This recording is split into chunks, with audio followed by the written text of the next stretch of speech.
Bonjour à tous et bienvenue sur Excellence Automatisée, le podcast qui te donne les clés pour libérer ton potentiel grâce à l'automatisation de nos codes.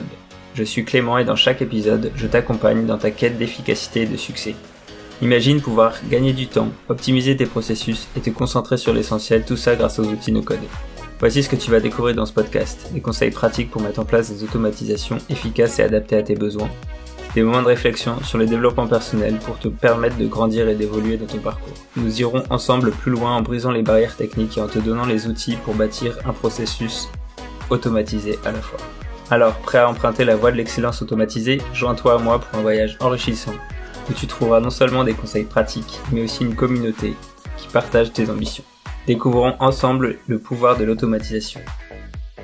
Bonjour et bienvenue dans cet deuxième épisode du défi. Alors, avoir une liste de tâches, c'est très bien, mais l'étape suivante, ça va être de planifier et de s'organiser. Pour ça, il y a quelque chose qui m'aide beaucoup. Quand j'ai une liste de tâches bien fournie, ça peut être vite compliqué de savoir sur quoi il va falloir travailler. Pour m'aider dans ce choix, il y a plusieurs questions qu'on peut se poser. La première, c'est qu'est-ce qui est effectivement urgent à faire.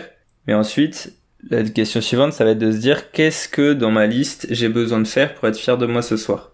En fait, ça c'est hyper puissant parce que ça permet à la fois d'avancer sur ce qui est important, mais aussi d'avancer sur les points qui vont permettre d'être fier de nous ce soir. Et plus on est fier de nos journées, mieux c'est parce que ça veut dire qu'on avance sur nos différents projets. Donc quand j'ai une liste de tâches assez conséquente, ce qui est mon cas actuellement, et en fait ça me permet de clarifier les choses, de choisir et de définir ce qui est urgent, de sélectionner les actions qui vont me permettre d'être fier de moi ce soir.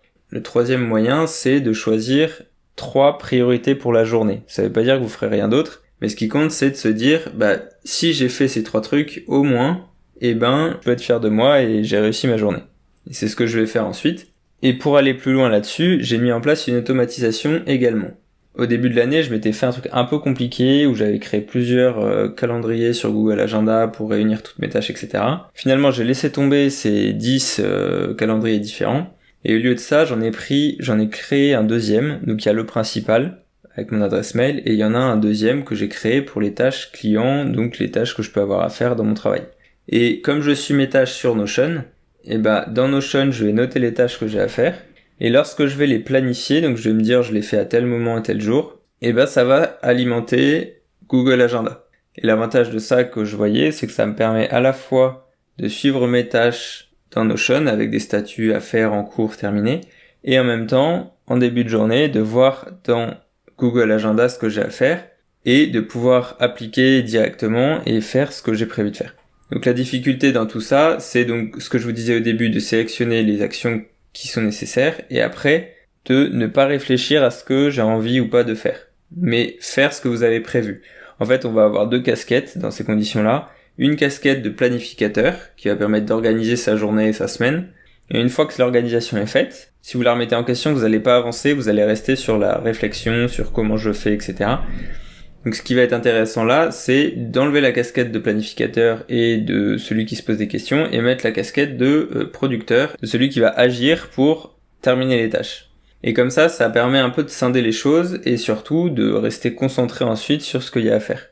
Et évidemment, si vous avez le temps, si vous avez d'autres choses à faire, s'il y a d'autres choses qui arrivent en cours, ça veut pas dire qu'il faut pas les faire, mais ça veut dire que vous savez qu'est-ce qui est prioritaire pour vous aujourd'hui.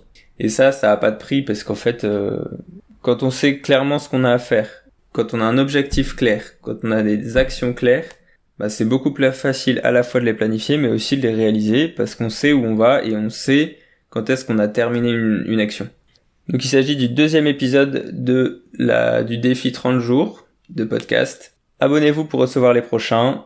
C'est des petites capsules assez courtes où je vous partage ce qui me simplifie la vie, à la fois en termes de réflexion et en termes psychologiques et en termes d'action au quotidien et en termes d'outils avec les automatisations.